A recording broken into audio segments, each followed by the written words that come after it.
first time that it happened was the Independence War. 84 years later, we have in 1861, we have the Civil War. 84 years later, we have World War II. And guess what? 2026, we're going to have, again, the return without going back of Uranus into Gemini. And that's going to be a long period, like 8 years, that is going to be working, but it's going to be coinciding or touching or doing a conjunction with the native position of Uranus in the natal chart of the United States.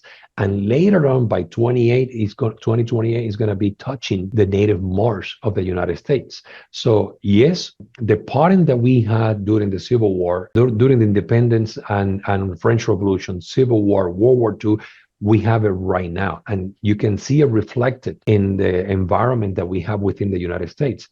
Not only because the United States kind of like approaching or playing with the possibilities with the international war, but there is also domestic. Like, for example, another similarity is that during the Civil War, we had Neptune transiting in Aries, right?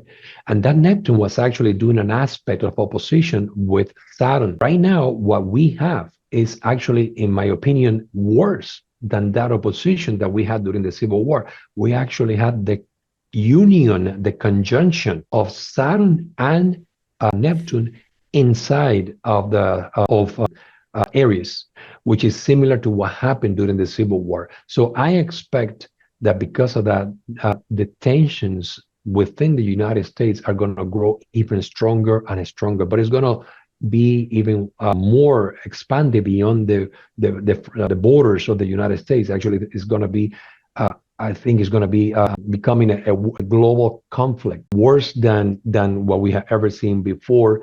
And that's the reason why we're pointing down or considering moving down to Argentina, because you've seen the modern war, and this is not astrology. Remember, I don't have psychic powers. But if you see the modern wars, like, for example, in Ukraine, you can see that today's war are not based on tanks and a lot of soldiers. You know, we see more like the buzzing of what is it called? The helicopters? The drones, the buzzing of the drones. Yeah. Esto solo fue un fragmento. Ahora te invito a que veas el video completo en nuestros canales de YouTube, Astroguía y Astroguía Político, donde podrás participar en los comentarios y además también recuerda que puedes hacer tu cita visitando astroguía.me. Astroguíame, astroguía.me.